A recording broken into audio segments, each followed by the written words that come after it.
Welcome to a new episode in the 23 part collection. This is 23 Michael Jordan videos in 23 days. Today we have a very interesting one. I was watching a video the other week and it was Jimmy High Roller's Pyramid of NBA Greats. I thought to myself, what do all these NBA greats think of Michael Jordan, who is the greatest? It got me thinking and I produced this video with all the plays that you see on screen and their thoughts on Michael Jordan. This video took a while to edit, so I really hope you do enjoy it. I would really appreciate if you guys could hit that like button, subscribe if you are new, and hit that notification button so you are notified when a new episode releases. There's a playlist on the top right of your screen that has all the MJ videos that we've done so far in the collection and in the description box down below, and all the footage that is used in this video is also featured on the screen and in the description box as well, so be sure to check them out in their entireties. I don't want to keep you guys waiting, so I hope you guys enjoy the video. From time to time, we've heard Michael's own thoughts on his exploits, but now we'd like to get the viewpoints of some of the all-time greats of the NBA.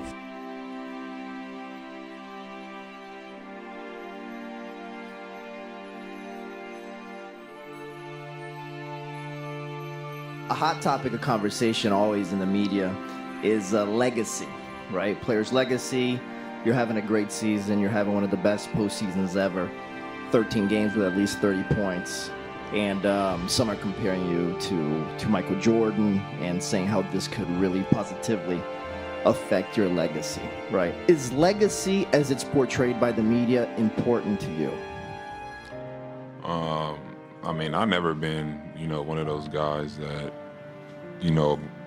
growing up in high school, getting all the media and the college media. So I don't really think my legacy is going to ever reach the potentials of Michael Jordan. And I know you said before you can't predict the future. Yes. But Michael Jordan had 4 straight 40-point games against the Suns in the NBA Finals. I'm not Michael Jordan. Is that in jeopardy? I'm not Michael Jordan. 40 points in a straight 2. 4 in a row. Yeah, no, I'm not Michael Jordan. If there was one area of weakness people thought was a weakness with Michael Jordan was his outside shooting.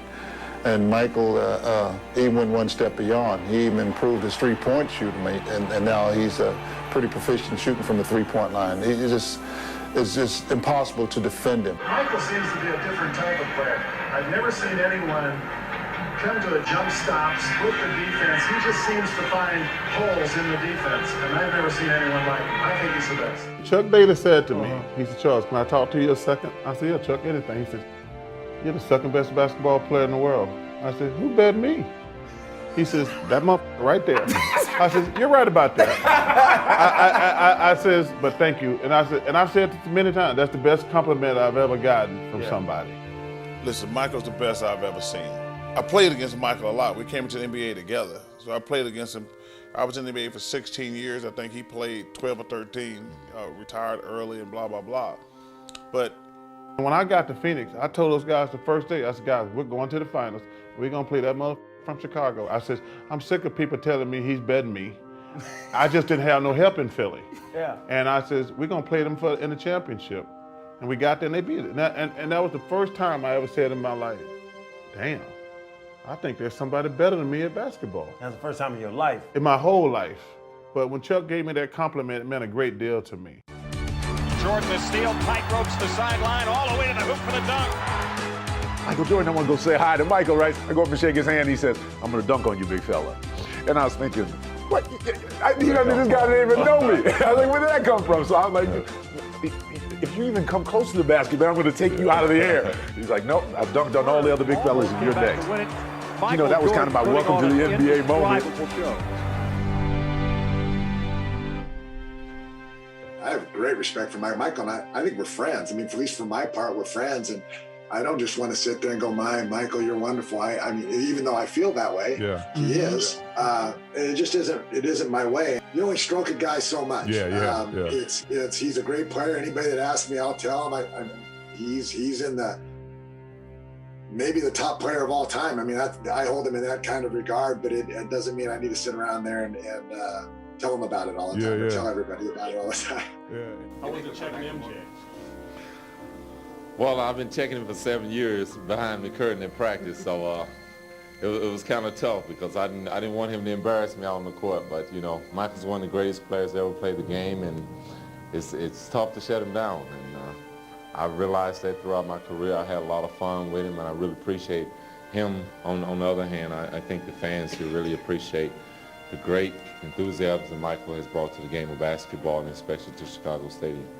Well, the thing that amazes me about Michael Jordan and about I think the rest of the players in the league is his stamina and his endurance. The thing that I wasn't able to do, the thing that Magic wasn't able to do, we succumbed to injuries.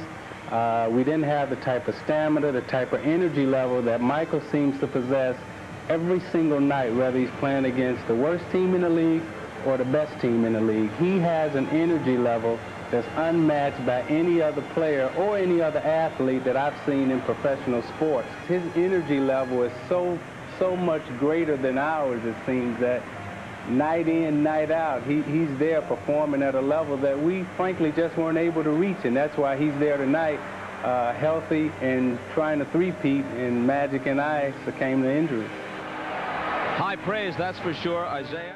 I come from a Jordan era. I am biased, and I'm going to be biased to the day I pass away. Michael Jordan will be my GOAT. I always loved you. I love you even more. No, he would be my GOAT, but that doesn't mean I'm not taking anything away from LeBron. LeBron is amazing, but Michael Jordan is my GOAT. I play basketball because of Michael Jordan. What Jordan has done, the blueprint that he has laid is incredible, and it's amazing. And I'm thankful for it because I'm able to take a little bit of that and go do my own thing. It was 97, we was in Minnesota, and Flip had switched and put me on Michael Jordan, one of the greatest probably ever touched the ball. And we was on the right side of the court, and I counted his dribbles. I was able to catch his dribbles, you know? 1, 2, come back, cross over. He crossed it back over, 1, 2. When he crossed it back over, I stole it. Give me this. Very next play down. We go down, score. The very next play, they call it the very next play. This is no sauce. I counted the dribbles. 1, 2, come across. When I blinked, he was gone. I turned around, he was dunking the ball, giving somebody dapping halfway down the court, that fast. That's not new. Michael Jordan wasn't human. I grew up in the 90s. That was my era. I watched the Bulls all the time. You know, growing up in the 90s, Michael Jordan will always be the GOAT. Always. I don't care who comes along. I was a huge fan, and to put us in that category, I would never even go near that. Michael Jordan used to always say that you was his favorite player and you was the one he always looked to. When you used to see him play, did you see the similarities? You know, my particular style of play was really rooted in solid fundamental approach to playing the game, and with one exception, when handling the ball, you know, I always would look for daylight, you know, wherever there was daylight. And sometimes, you know, there'd only be a little bit of daylight, like between two players, and find a way to get the ball between there and your body through there. In the palm of the ball, or, you know what I'm saying, the dunk style and stuff like that. Did you see the similarities of seeing that he was watching you? You know, I would always see daylight, and maybe I could see daylight that a lot of other players couldn't see. And I see a lot of extraordinary players today, Jordan and Drexler and what have you. They see daylight where other players don't see that. And it was funny because I remember he came down and he dunked on like a whole team. And then I went down and dunked on his team. So whatever, I was looking at him, he was looking at me. And he was like, I could do it again, you know. I said, all right, well, I only get one shot at it. You know, I made it. So, right. But it was fun. And you know, those years when we overlapped, I caught him before he really hit his stride. You know, I mean, I always liked him, and I always felt that he had a lot of respect, he had a lot of admiration, and, you know, he was going to carry the torch. Yeah. And he certainly desired to do it. Did a hell of a job. Yeah. He did a hell of a job, yeah. You obviously got to play against Michael a lot on the court. What was it about him that made him so special? Determination, man, to win and be great. You know, you could see it in, you know, I remember back when Mike's first year in pros, you know, he's just a great guy, man. You know, he got the attitude for be a great guy, determination and the pride, you know, to be great. So when I say the name Michael Jordan, what comes to mind? Michael Jordan. Michael Jordan. Well, what? Like, what else I need to say? We was playing Chicago in Salt Lake.